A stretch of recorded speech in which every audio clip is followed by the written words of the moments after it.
Welcome to Business on the Vine. I'm your host, Lady Jen Du Plessis, and in this dynamic series, we dive into the challenges, breakthroughs, and victories of entrepreneurs who have turned their passion into success. Welcome.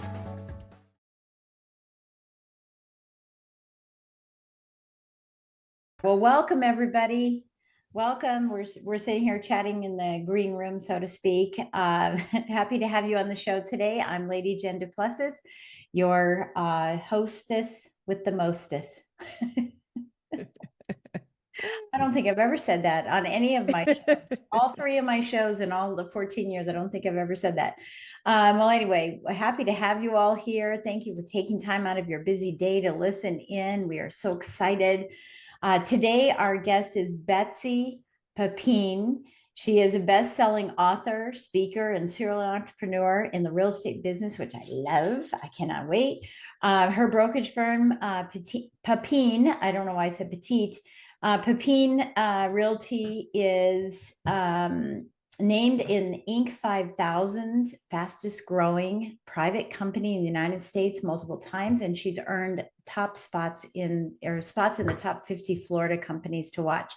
And I think more importantly, the Wall Street Journal has consistently recognized your company, your real estate team, as one of the top producing real estate companies in the United States. So I love that. And I cannot wait to talk about what's going on in today's market, right? And what we might really hope, I think we're all talking about the same thing over and over. What's going on in today's market? What do you see for the future?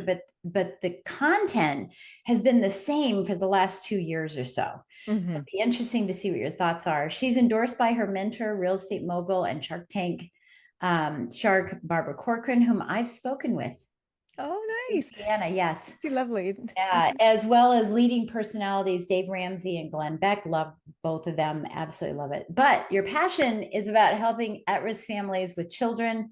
You founded the Pepine Gives, a 501c3 foundation that helps families facing housing insecurity. Love, love, love what you're doing. And I saw what you did on your website. I think it's fantastic. So we'll make sure we have all the links so that everyone can go see what you're up to and see what you're doing. So welcome to the show, Betsy. Oh, thank you. Happy to be here. Thank you. Okay, so you're a real estate person. So let's just talk about real estate. As we head into here. Yeah. So what got you started in this? Because one of the things that we know about real estate agents, real estate investors, real lenders, everybody, right, is that we all don't go to school to become this. Yeah. So somehow we get into it, right? So tell us about your journey and how you got into what you're doing. Yeah, you're right. Most people don't start out in real estate. It's definitely a second or third career. So like for many, it was a second career for me. I was in the pharmaceutical industry and marketing up in the Northeast. And I went through in a very short period of time. I was 31, became suddenly single with a 1 and 2-year-old daughters, and was involved in a corporate restructuring where they disband the commercial division, of which I was a part of. Oh, wow. And so I do think when life throws you a couple of curveballs, it makes you reevaluate things, and decided that perhaps the path I was on wasn't meant for me. I never really appreciated the pharmaceutical industry as a career. It was funny. I loved everything it offered me except for the work. I love the benefits. I love the vacation. I love the healthcare, the quality of life. I love the people there, but the actual day-to-day work, it was not something that I was passionate about. So real estate had been something that I thought I would be passionate about. When I was in grad school, I was able to oddly take a class where we gutted row homes in West Philadelphia. Oh, wow. It was so crazy that it was for credit, and we got to rebuild them with donated supplies. And then we, air quotes, sold them to cost burdened families. And I got to see firsthand the impact that a house makes on the trajectory of a family. I mean, it's not just a house. It changes health outcomes. It changes educational levels obtained. It really does impact. It's the foundation on which everything else can flourish. And so when I had this opportunity to switch careers, I thought, okay, let's try real estate. It was 2006 when I went into the real estate industry, and I knew Yeah, I knew I'd like it, but I didn't realize I would just truly love it. Yeah. And it's been 20 years and I just love what I do. Yeah. I think that's interesting. Okay. So I want to go back to school. So you went to Duke, and what were you studying? I was, well, I was pre-med. That was a whole story. Because Oh, I was pre-med. You and I have to talk offline about that. yeah, I had a lot of pressure. Everyone in my family is a physician. Right. Right. Everyone thought I was going to be one, and there was an expectation of that. And but I knew I did not want to be a physician. And so I started taking business classes there and ended up with a degree in economics. It was the only business kind of quasi business major there at the time. And Yeah. then 2 years later, I went and got my MBA. Right, through Wharton. So when you were building or tore down and build up these homes again, I'm thinking of a couple different things. There's Habitat for Humanity who does that. I know we did that when I was studying architectural design and construction engineering. It makes sense when I'm doing it, right? Mhm. I'm not sure about. I'm I trying to figure know. out where it comes. Yeah, because it's like Habitat for Humanity is a charity. For me, that's why we did it. We would, break it down and then pull it back up again and design it and everything. And it was like a big thing because you got the big model home that was designed by Colorado State University kids, right? Yeah. So it was a big thing like that. So I'm trying to figure out, so why was this something that you even contributed to? Was this charity work? Was it Oh no, no, part of economics or? no, I had growing up, I just always loved walking through construction sites, new developments. Mhm, I mhm. love looking at floor plans. I love learning new skills, home improvement skills. My Yeah, dad was incredibly handy. And so everything, we never hired a contractor. He'd fixed right. everything. Thank God. Yeah. Yes. We So don't I just either. think it was just an interest of Yeah. mine. And then when I got divorced, I was 31 and we had purchased two homes and had them paid off. And I loved what I just loved that process. I loved Yeah. everything Yeah. about home ownership. Yeah. So, yeah, so I think that's how I just ended up in it. Yeah. Okay. No, that sounds cool. Yeah, that's really good. So I know that before we talk about some of the business, let's just talk about the breaking boxes.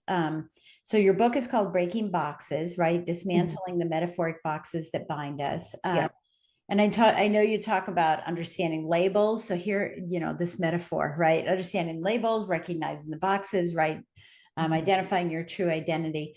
How does your book, or how has your book, maybe it's two questions. How has your book changed your career, and how Mhm. does the book help other people? Who are you trying to focus on when you release this book?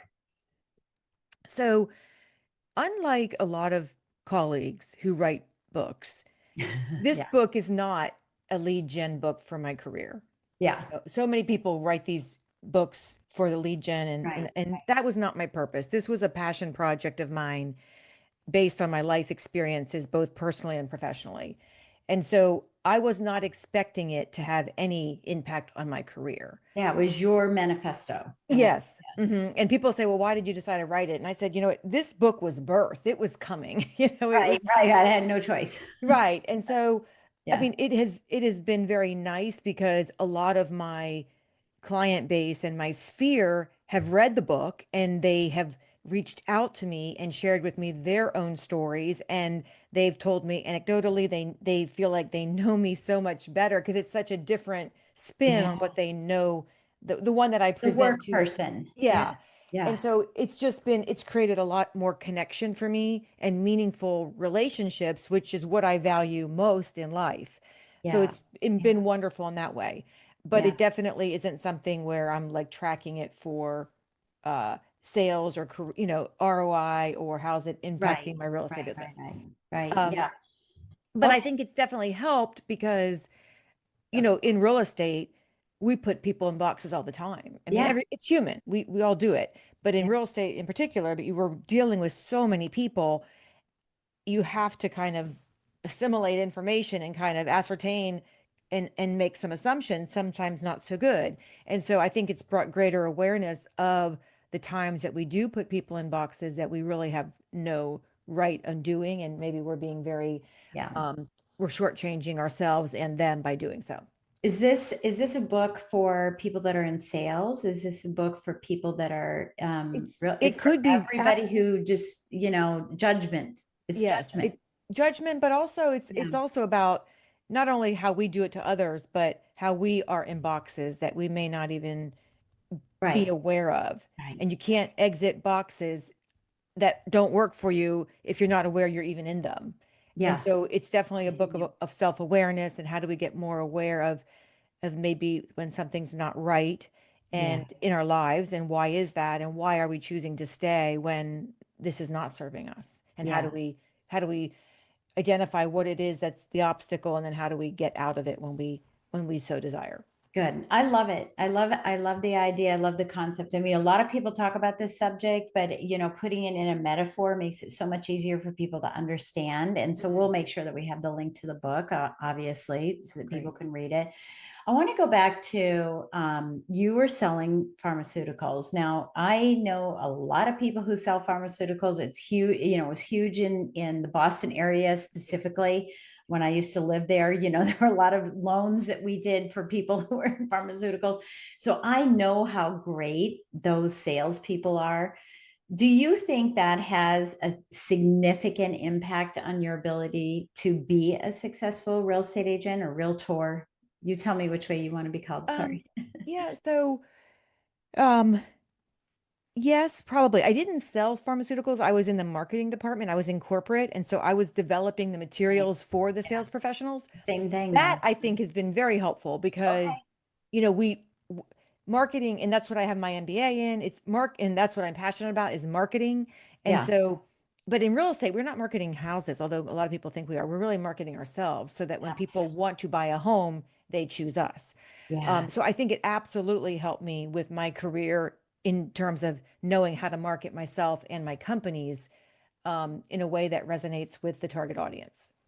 And that's something that I want people to understand too, especially the lenders that are listening in.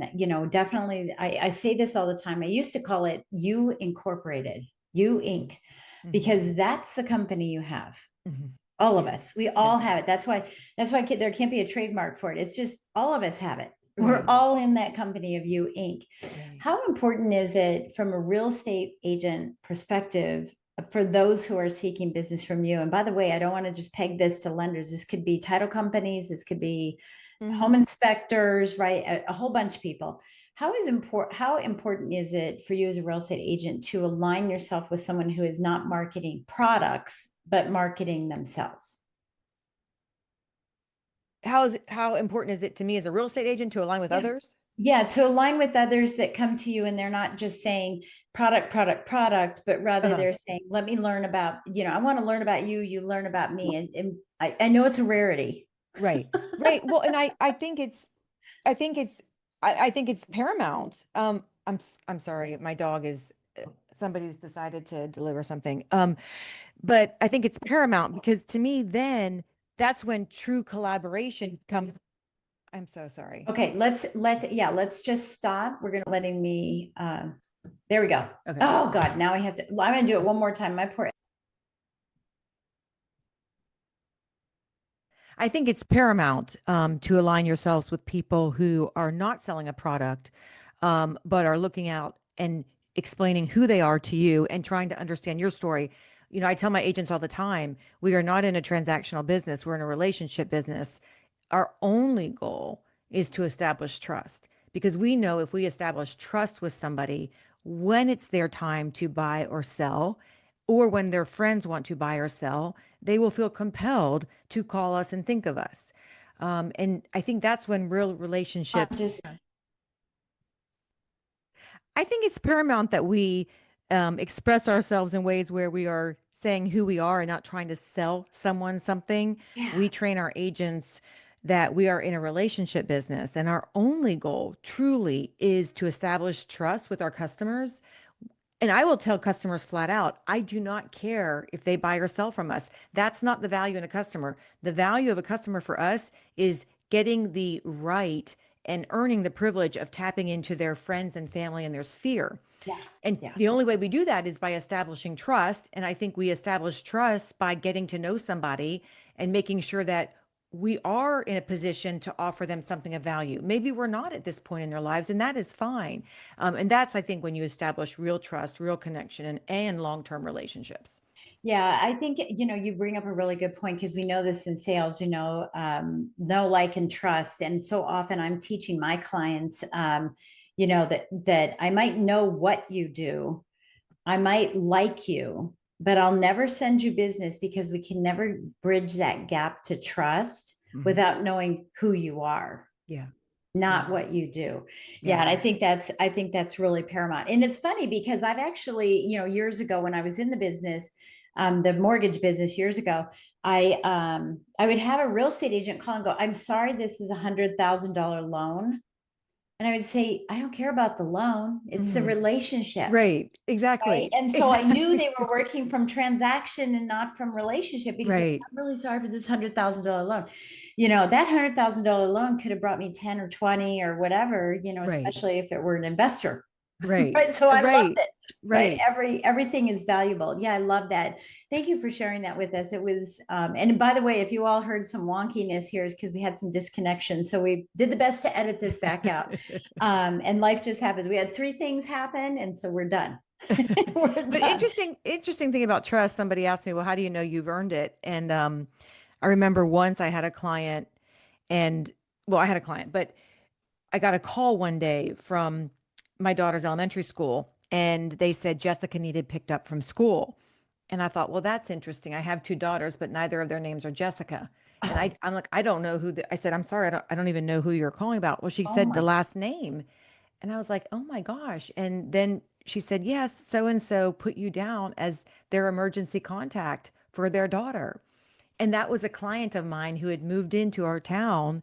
And unbeknownst to me, she had put me as the contact, the emergency contact for her daughter. And oh, I never felt more honored. I felt like, right, oh my right. gosh, I've so clearly earned her trust, Yeah. you know? Yeah. Well, yeah. And I mean, that's an important piece, like with the clients, earning the trust to be invited to their events and invited to their weddings. And when Hmm. they refer their family members, we've done generations of loans that we had done in the past. So yeah, I love that. I love that. Okay, so let's talk about your business for a minute. Growing a business, and I always see entrepreneur, I mean, real estate agents, and not in your case, but I'm going to say a lot of real estate agents and most loan officers are intrapreneurs. Mm, They're under the umbrella of a mm, Remax, Long and Foster. Is Century hmm. 21 around?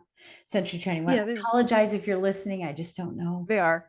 But yeah, so and Compass and EXP, so all this stuff so most are an intrapreneur. Hmm. And Hmm. having the mindset of that is so Hmm. unique and different. And I think that the ones that succeed do have that entrepreneurial spirit. Hmm. So talk about your entrepreneurial spirit. What makes you tick as an entrepreneur? And then I'm going to ask you this question. I'll ask it again, but I want, if you want to bleed into it, you can go ahead and go into it. Say, what was the biggest struggle in making that transition in your mindset that, hey, I'm in charge of my destiny, nobody else Hmm. but me? Yeah. So when I so I was working in pharma, which clearly you're working, salaried under somebody else. I never liked the fact that I knew at the start of every year how much I was getting paid. That always bothered me. Oh, interesting. Yeah, it just was, I It's mean, it wouldn't matter how well, because hard you I have a worked. you have a cap. There's a Right, I have cap. a cap. And that bugged me to no end. Yeah. So then I went into real estate and I did it strategically, but when I got into real estate, for me, the most valuable thing, the most important thing for me for my first 2 years was getting solid education. And when I interviewed around, where I felt like I would get the best education was through a franchise. So I joined a franchise Right, right. and that served me very well. And they have great resources. So that was wonderful. But after I felt like I had exhausted what they could offer, I knew I wanted to work for myself. Mhm. I've never felt comfortable working for others. And especially in real estate, where I have a lot of ideas, I have a marketing background, I wanted to be able to implement things fairly quickly. And having to go through several layers of management to get an approval was just not how I operate. Right. And And your so, personality doesn't seem to be that. And mine isn't either. Yeah, like get yeah, out of my way. Just let me do my thing. yeah. And so, Yeah. So that's how I did that. I started my own brokerage. I started my own title company. I started my own real estate school. I started my own property management company. Now, when I got my LO license and I started doing mortgage, I did buy the first round. I did buy into a Motto mortgage franchise, and I had that for 5 years. But Oh, okay. Yeah, I yeah. did close that. Again, I don't like working under some kind of big umbrella, and now I just have preferred lenders in my office. Right, right. Yeah, and that's a great way to go too. I mean, I think that's really great. So it's interesting that you talk about education. Hmm. Uh, so often, and I'm about ready to. I think I'm about ready to release this for or for mortgage loan officers here in the next couple of weeks. But I know that they're having some struggles. A lot of loan officers are having struggles right now in today, and so are real estate agents. I get Yeah. it, having struggles in the economy, but the lack of education just baffles me. Hmm. It baffles me that someone would not be able to explain something as simple as the federal funds rate. When I Hmm. ask what is it, they give me a percentage, and I say, well, what is it? No, it's very They scary. give me that, right? And it's like, if you want to have trusted clients and trusted everybody, you've got to Yeah. be the expert in Yeah. every single thing. You have to be elevate yourself up out of commodity, Yeah. move yourself up into this hot top level. So tell me what that means for a real estate agent. What kind of education is it that you're saying that you said, hey, I want to go above and beyond? Yeah. Well, I do think, let me just note, I do feel like both of our industries, real estate and mortgage, we shoot ourselves in the foot because the barrier or the bar to get in is so low. Right. Yeah. It's an online class and it's and a test. And I think then a lot of agents just stop there. And they don't know the first thing about, like, when you when you get your real estate license, the only thing you know is how to keep yourself out of jail. You do not know how to represent a Right. client, how to write a contract, how to Yeah. negotiate. There's so many things that are not taught. So I think a lot of agents, and I see this even in my own company, which is why, in fact, so every agent, they get $1,000 a year to get education. We pay $1,000 a Yeah. year Because for you them want to them get, educated. yeah, Yeah. because a lot of them won't, they do not invest in themselves. And I'm like, if you won't invest in you, why would somebody else, right? Well, and I So, love hearing this too, because heard this all the time, right? You have clients that say, is this a good time to invest in real estate? And the agents go, yeah, yeah, yeah, yeah, yeah, yeah. yeah. You should, but I'm not. Yeah. Right? Because I've taught over 10,000 real estate agents, right? 10,000 real estate agents. And I've done this survey, where I have a room of 80 people and two people raise their hands that they have a second home, Oh, wow. and one of them will have other homes. Wow. Wow.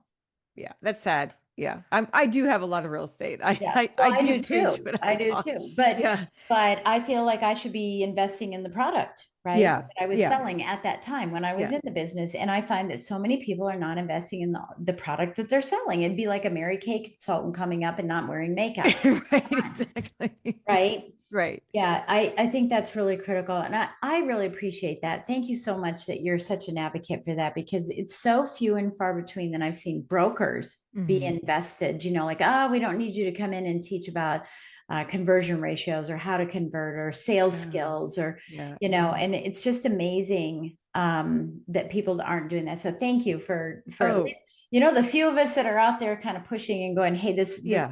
market needs to have some more education. I love that. So that was one of the priorities for you, is like, I'm going to be totally educated, and that's going to separate me from the rest of the pack. And obviously it has. From a business perspective Hmm. here, what are some lessons you learned that you can, give to those who are listening, who are brokers of Hmm. either mortgage or lending, and or, well, let's say, and what Hmm. lessons have you learned as a real estate agent on the street? Hmm. You would like to share with somebody is like, don't do this Hmm. or Well, do this. yeah. I mean, I do wish I had gotten a real estate coach earlier. I Mm-hmm. did not. I waited about 6 years, Mm-hmm. and I think you should get one from day one if you're really Yeah. serious about real estate. A lot of people aren't. 80% don't make it the first year, but first 2 years. But if you really want to make a go out of it, I think that your growth will be exponential and will more than pay off what the real estate coach costs you. So I would definitely recommend a coach. And I don't know why I was resistant to it. I don't even think I really even entertained it. It wasn't like I was resistant to it. I just wasn't Well, on my because you think radar. you have your manager, right? Your manager's your Right. everything. Yes. But Yeah, they're not, you're in most brokerages, unless you're on a team, um, the yeah, manager, they're just sadly, you're just somebody who can write contracts. Like they're right, right. they're Well, the same holds true in the mortgage space. It's the same thing. It's just that the manager maybe was a producer, but then they never got management skills. yeah. So all they're doing is telling you to duplicate the exact same way they did it. Right, right. Yeah. So I think you definitely need somebody who wants to help you build your own business underneath that umbrella. So Yeah. I would absolutely invest in a coach. And then I would also seek out, and I tell my agents this all the time, but either join or form your own mastermind groups. I always recommend, and that's why we give them the $1,000 because we want them to go outside our market, meet new people in other geographical areas that don't view you as competition, but will view you as a great referral source and get your training there. Because you will learn so much but from other people in other areas of the country. You'll see trends that may be coming here that that haven't, trends kind of come from the Yeah. Northeast and the West. Um, and so you'll see things that you just won't see if you stay in town or just do training online. So I would recommend that. And then the mastermind groups are key in getting people in, different areas of the country. And then finally, I would recommend, in addition to masterminds, which are kind of like your colleagues, but getting some mentors. I like a mentor in every one of my like core values. So in my career, in my spiritual life, in my health journey, in my finances. But if you're going to make real estate a career, I would definitely get a mentor. And there's mentors, like two different types of mentors. There's a mentor where there's maybe somebody in your market, or in an adjoining market that's a couple steps ahead of you that you can Mhm. emulate, you can watch, you can see, you can maybe take to lunch.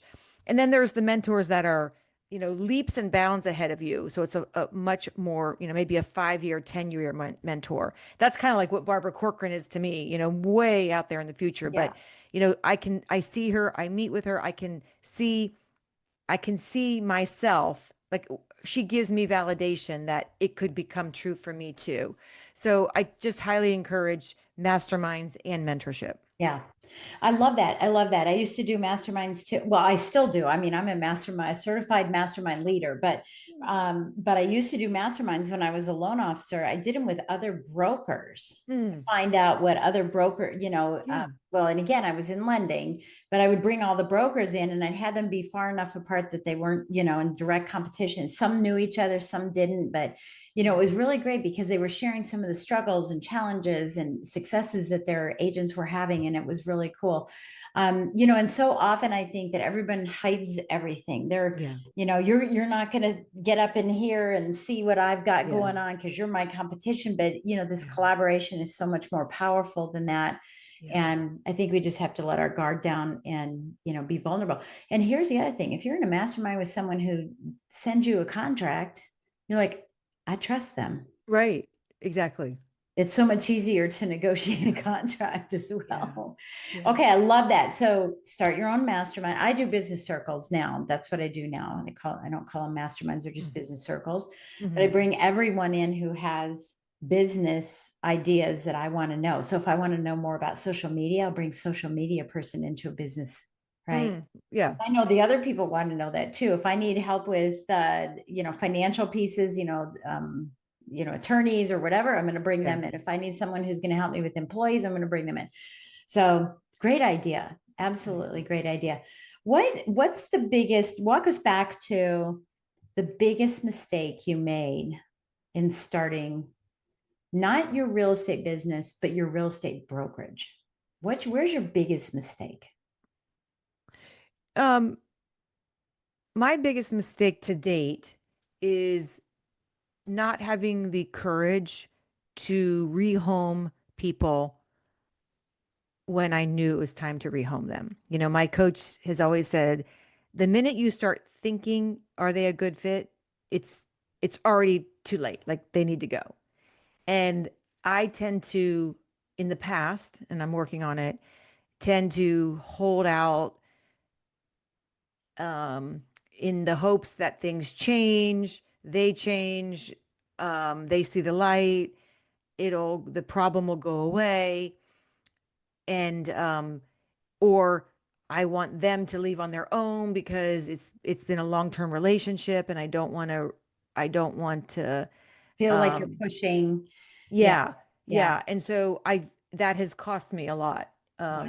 It's like a cancer in your company. And I think it would, ripping off the Band-Aid, I think is absolutely the better way to go. And in the past, I have not been quick enough, I don't think, to rip off that Band-Aid. And it's an awareness of mine. I'm trying to get better at that. But that is definitely probably the biggest Yeah, and I thing. think to speaking, well, now I forgot what I was going to say about it, but yeah, what is the phrase? Quick is slow to hire, quick to fire, right? Yeah. Yeah, and I think that we all just think, well, we're friends, I don't want to hurt them or whatever, but I say this 1,000 times on these shows, right? Is that if our business is a ladder that's against a wall and we're going up those rungs, there are just people that are holding us back. Hmm. They're the anchor to our success. And Yeah. of them, I mean, they're wonderful, but they're wonderful for that rung on the ladder, Right. but not this rung on the ladder and what Right. the needs are. And it's not always, the money, the money is the rungs, but also just the personal growth as the Hmm. rungs. Oh, right. And the direction you want to take your company. Yeah. That's been If huge. they're And fighting it, they're that cancer in your business. We right. have always done it this way, and why do we have to do this? And I've never had to do that before. Why now? Right. All those. Yeah. I think of it like we're rowing in a boat and somebody's put their oar in Yeah, just perpendicular. going. Mm-mm. Right. And No. it's very yeah, it's very painful. So yeah, so that would be my biggest Yeah. mistake. I read a great book called Dr. Henry McLeod, Necessary Endings. Oh, okay. Excellent book, and it reframed endings for me because I always, Yeah. prior to that, I would look at endings as failure. And Ooh. he's like, Yeah. no, necessary endings. Some relationships are meant to be short term, medium term, long term. It doesn't mean Hmm. it was bad. It doesn't have to end poorly. It means it served its purpose for both parties, and then you agree to move on. And it's like he compares it to pruning back a shrub so that it can flourish. So that it can grow. Absolutely. Right. And I, So I that's helped totally, me. yeah, yeah, I totally know. It's the same as you go into a relationship. A lot of people go into relationships without any expectations. They haven't declared or, brought the expectations forward. I mean, one of the things I used to do is say, hey, look, we're gonna talk today and we're gonna see if, both in relationships and in well, how do I say this? Both in employees on your team as well as relationships that you have, referral relationships and whatnot, is walking into the relationship and rather than assuming is saying, hey, look, let's have this conversation. You may decide not to work with me and that's okay. You may Hmm. decide to work with me and that's Hmm. okay. Right. However, I may decide not to work with you. Is that Right. okay? Right. Right. And so that we have that understanding. A girlfriend of mine, Maris Siegel, she always says, oh God, she always said, expectations without agreement leads to resentment. Mm, true. Right. Love So it. expectations without agreement, it's just that we just have expectations. Well, I expected them to do better. I expected them to show up on time. I expected them to communicate with me. But if we don't have that agreement, it just creates resentment and resilient, or resentment. Yeah. I hope I didn't say resilience in that. So I hope everybody knows that. Yeah, that's Um, great. I love it. yeah, it's such a great quote, and I'm constantly talking to her about, those things. I had another person today that I didn't have agreement with. I thought I did, but it was in my head. Right. Right. And I think Right. this filters its way all the way through business. So what did you do right? We got okay, this is the struggle I had. How did Yeah. your business go crazy? Because people want to hear this. Business owners want to hear this. It doesn't matter what they're doing in their business, what line of business, but where are some of the successes when you look back, you go, oh, because of that decision, Hmm. the I business. think it was kind of strange. My path was kind of, I think, different because when I started the brokerage, I honestly was just, I didn't want to work for somebody else. And I was a single mom, and it was the two Okay. girls and I, and we were Yeah. just churning along. And it was over the probably the course of the first 2 years, agents in the community would periodically ask if they could hang their license with me, and I would say sure. And so it wasn't like this. Right. I didn't have this master plan. And then it was only when it got to be kind of crazy. I had 8 agents working for me. They're out of literally in my garage. It's getting rather chaotic. And I got a coach and he said, Betsy, you got to go big or go home. And I'm like, well, I'm already home. Let's go big, you know? Right. Right. So, so it wasn't a plan. Um, but I think in a way that helped me because I've always run my companies debt free. I've Mhm. never been I've never felt like I've had to do something for the money. I've done things because I wanted to do them. It felt right. It was the direction I wanted to move in, but I didn't have the pressure because I had some debt to pay or had to hit some number. Right. I think that really helped me. I was modeled a debt-free lifestyle growing up and I've kept that. And so I just don't feel like I had the pressures that some entrepreneurs have when they start their own companies. And so I think that was something that I, not consciously, but I think I did right. Okay, so let me ask this question. My last question related to that is if someone's saying, well, how do you start debt free? Because there's a lot of people in the marketplace that are being told by their guru or their coach, you need to do Facebook ads. Hmm. You need to hire a social media person to do all your videos. You need Hmm. to get your AI agent, and that's tasking, right? Hmm. Because or taxing because a lot of people don't really understand AI, and then getting an agent into, Hmm. all that. But how do you prevent that? Like give us the real goodies here. How do you prevent Yeah. having that debt? Because everyone says you have to spend money to make money. Well, well, one, live below your means. Like, so, just in general, if people Right. live below their means, That's right? like your household thing. And it's totally a Dave Ramsey thing, right? Because I'm, Right. I'm a big Dave Ramsey fan too. So Yeah. live like no one else. So later you can live like no one else. Right. I get it. Right. Well, and what that allowed me to do, because, again, I was a single mom and I was leaving Yeah. a steady paycheck with benefits to a not so steady paycheck with zero benefits. Um, so I did not go into real estate until I had a 2 year nest egg where I knew that if I didn't sell one house, Mm, my girls and I could live very frugally, but we could right. live. Right. So that gave me comfort. So, it helps to have some kind of slush fund. I always Yes. tell agents, new agents that we interview, you got to have 6 months of income. You really do need 6 months to be able to live comfortably, um, to even get into real estate if you want to make this a career. Right. Um, Right. And I would say that to lenders too. I mean, this is something that you need to hear because we're talking on a couple of different podcasts right now. And even for business owners, you need to have that because yeah, you're going to be tantalized by shiny objects. You're going to be, right, and you don't know what's going to happen. And right, to have that, that net, I think right. is really important. Yeah. Right. But then in terms of, well, you got to spend money to make money, there are so many opportunities to collaborate. And so, for example, if you're a new agent, you can get, well, ask what your broker does. Like we sponsor, if somebody spends whatever their ad spend is, or not their ad spend, their lead spend, like they want to buy leads from Google or Zillow or whatever lead gen source they want, we will match up to $300 for their first year. So Yeah. maybe your broker offers other benefits. A lot of times brokers offer like a marketing credit or a Right. printer credit, whatever. So, explore those. But then ask for partnerships. So lenders are more than willing to partner with agents and contribute to their, MSAs or marketing service agreements to help that you collaborate together, you market together, and you share the leads together. Yeah. You could do that with an agent in your office, so there's just so many ways you can help So share it's the about, costs. yeah, for the loan officer, it's about going to a real estate agent and saying, hey, how can we do marketing efforts together, even if they can't do an MSA? Because there are some brokerages that like, nope, we got our own mortgage company. We don't need anybody else in here, but independence could Yeah. definitely do that. And this isn't, I'm not an advocate of hey, I buy a bunch of Zillow leads, and so you can get all the leads and then be my slave to getting all the leads and telling Hmm. me, and then, I don't like doing that. To me, it's a relationship. It's Hmm. not that. I'm not Hmm. spending for your advertising. Right. I want to find out what we could do together that aligns with both of us for advertising so that Hmm. clients are excited about one of us, Hmm. right? Right. Yeah. And I do agree with that. But what we've also seen is the conversion for a mortgage officer is higher than a realtor.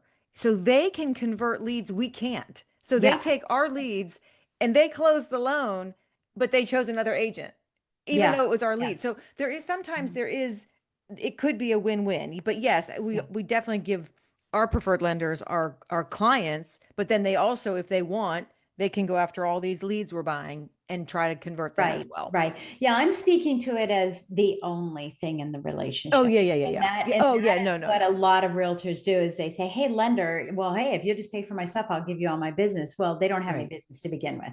Right. So Right. it's not that's what I'm Right. talking about. And then and, because I had my own situation like that years ago, where Right. I got tons of leads and nothing Right. closed because these were all just looky-loos. Right. Yeah. But then like you can Yeah. also, like if you farm a neighborhood, we Mhm. farm one neighborhood in particular, we farm it. Well, the business people in that neighborhood want to be involved Yeah. because they wish they farmed it. And so maybe they buy, like we do a pizza night. Some people, sometimes the business owners will sponsor the pizza night. So we're hosting the pizza night, but they're paying for the pizza night. Oh So, yeah, no there's question. just, yeah, or you have a And newsletter and they're people, there, they're there, and right. and everyone's doing the right thing to highlight and spotlight that sponsor. I've sat at some broker opens with just like a bump on a log, and the agent didn't do anything right, and it was my fault too, no Yeah. question. Yeah. But it's again Right. expectations without agreement, Right. right, creates resentment. and Right. and I was like, well, I'm never going to do a broker open with them again. But I never said that, hey, look, when could you introduce me to people Right. who come in, Yeah, right? yeah. I Can't mean, assume. this is what's so great about that quote. Thank you, Maris. Yeah. Seagull. Yeah, I love it. I wrote it Um, down. right in But the I always think to myself, and I tell my agents too, somebody wants access to your database and yeah, is willing to pay for it. So when you're first starting out, who might those people be? Who would like to know all the names of people moving into to your community, right? There's a lot of different vendors out yeah, there that would love access to that your right, database, and yeah. they would be willing to help you. Yeah. Oh, I used to do client events, client appreciation events every year, and I would invite my, partners to that event, and they would sponsor, the barbecue or sponsor the painter. Yeah. We had a little face painter, Yeah. sponsor the photographer to take pictures Right. in front of our house for the family members and stuff. And I'm going, here they are. Right. Exactly. Here they are. Talk to them. Exactly. Exactly. So, Right. yeah. Yeah, absolutely. And I think that we just have to look at that. Okay. So, last part here is what's going on in the market. What are you seeing? What are you doing that's different to Mhm. prepare yourself? I use this phrase all the time, so everybody's used to it. Getting ready for when the when happens. Mhm. I mean, I think any market creates opportunities. People get so scared, but any change is an opportunity. Mhm. So in our market, we're in Florida, but nationwide, we still have lower inventories, oddly lower sales, lower inventories, and prices are still rising, which is a very, very unique situation. Typically when you have low inventories, you don't see the other dynamics. Um, I just read a report, 75% of buyers are waiting on the sidelines, waiting for more stability in the political and economical Yeah. environment Yeah. and interest rates to come down. The Yeah. Fed is delaying the reduction, so Yeah. it's not going to happen for a while. And I tell people like it's not going to be an earth-shattering reduction, they're No. thinking maybe six and a And half, six and a quarter at yeah. the end of the year. So And look at all the opportunity costs that you have now and the loss of gain of equity and other things that you have, just waiting right. And opportunity. they still think prices are going to be on average increase 3% this year and 4% next year. So Yeah. you're waiting, but you're going to be paying more for the house. So, Right. um, So It's yeah, just, so I think it honestly still is a good time to buy. I would definitely look at different price points. Like we've got in our area, the luxury market is is very saturated, but the median price point flies off the market. yeah. Isn't Our that median. interesting? Because where I live, you're down in Florida, I'm in Virginia, in Loudoun County. We're the wealthiest county in the United States. Um, the luxury, the 5 million, the 6 million, they're going Yeah. like hotcakes, cash. Oh, well, interesting. Yeah, it's crazy. It is Yeah. crazy. But like the mid tier, there's thousands of properties on sale, on the market in the 6 to 800 range. And it's just Wow. funny. And because those are the people that are like, I don't know, am I going to have a job? Yeah. Am I not going to have a job? I don't know, because that's Right. middle America here, right? Yeah. Yeah, so they're just kind of confused about what's Yeah. happening. And I know as a real estate investor myself, I'm on the sidelines. Yeah. The sidelines going, okay, which angle am I going here? It's like someone's coming after me in a football game, right? And I'm going, oh, which angle, and I'm trying to figure out which angle I'm going to go after. Yeah. That everybody, there's a lot of real estate investors that are just waiting right now Yeah. to see what's going to happen. They're taking action, Yeah. but they're waiting for the right opportunity at the right place. Not so much, I'm just a fix and flipper. I'm Yeah. just, a tax lien person. They're just kind of waiting for all these different opportunities. Yeah. Yeah, and I think that that's important. And I've got more questions. I said that was going to be the last question. So, and I hope you notice I don't look at any questions. These are all curiosity things. Mhm. Is how much do you put into, the, how do I say this? Um, how much credence do you put in to life events for your clients Mhm. that spark action, right? I Mhm. usually call it being the straw that stirs the market, right? How much Yeah. credence do you put into life events rather than waiting and saying, well, when there's more on the market and when Mhm. rates drop, now I'll go out and I'll talk to people. Yeah.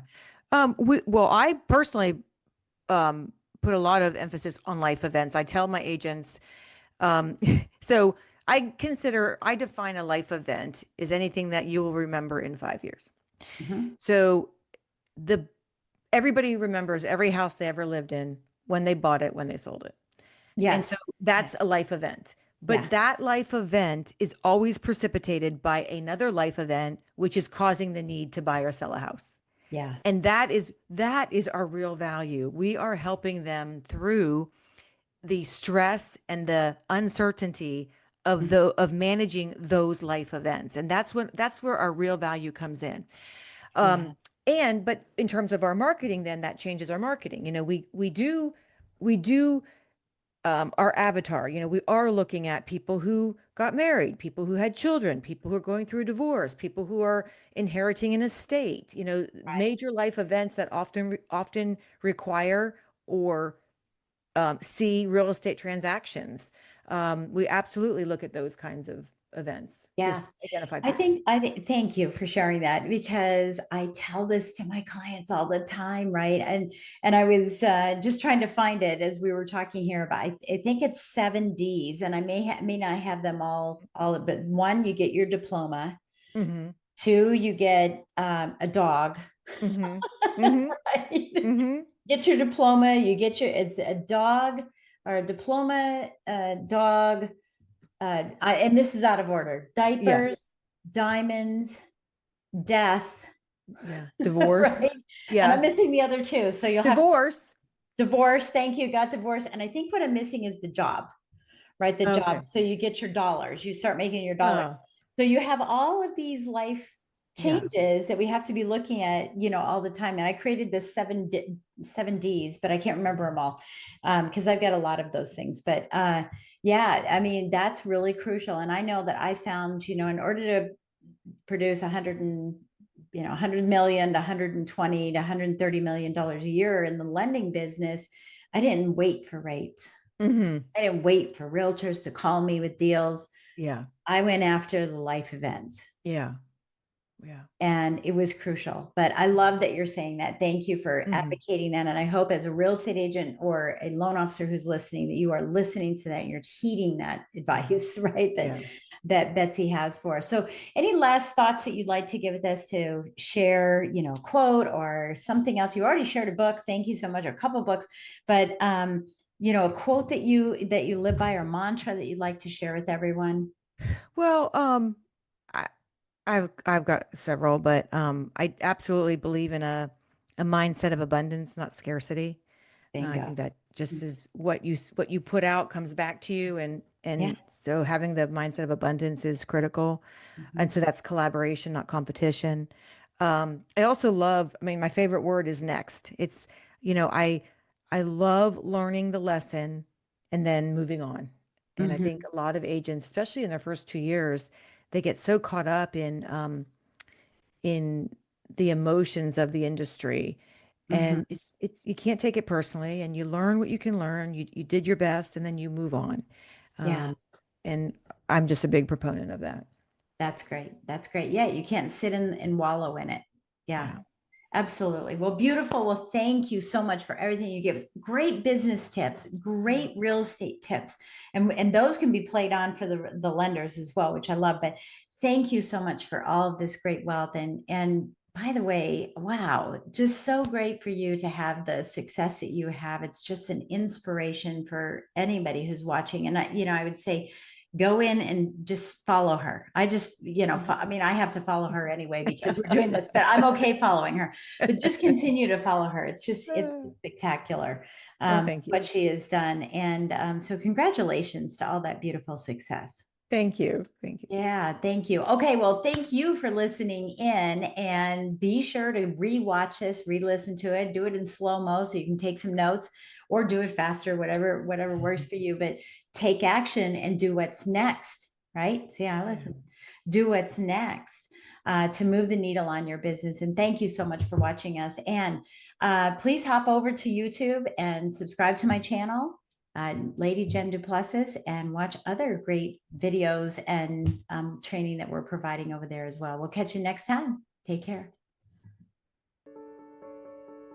Thank you for joining us on Business on the Vine. If you found value in today's conversation and would like additional support, go to supportfromjen.com. Remember, the best ideas are always discovered on the vine, so keep innovating, stay inspired, and continue to grow.